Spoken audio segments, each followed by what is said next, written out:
નમસ્કાર, આપ જોઈ રહ્યા છો સ્પાર્ક ટુડે ન્યૂઝ। અમરેલી જિલ્લાના છેવાડાના તાલુકા એવા જાફરાબાદ તાલુકાના મિતિયાળા ગામના જે બાળકો અભ્યાસ કરી રહ્યા છે તે બાળકો ખુલ્લા વાહનોમાં જઈ રહ્યા છે। પરિણામે જાફરાબાદ આવવા જવામાં વિદ્યાર્થીઓને ભારે મુશ્કેલી તેમજ ભય રહેતો હોય છે।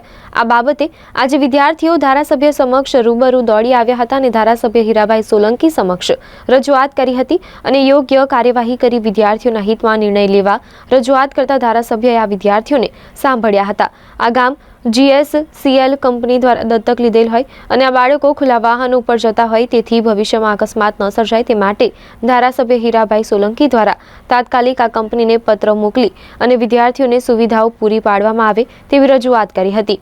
તરત જ ધારાસભ્ય આ રીતે વિદ્યાર્થીઓના હિતમાં આગવી સૂઝબૂઝથી તાત્કાલિક કામ લેતા વિદ્યાર્થીઓમાં આનંદની લાગણી પ્રસરી જવા પામી હતી।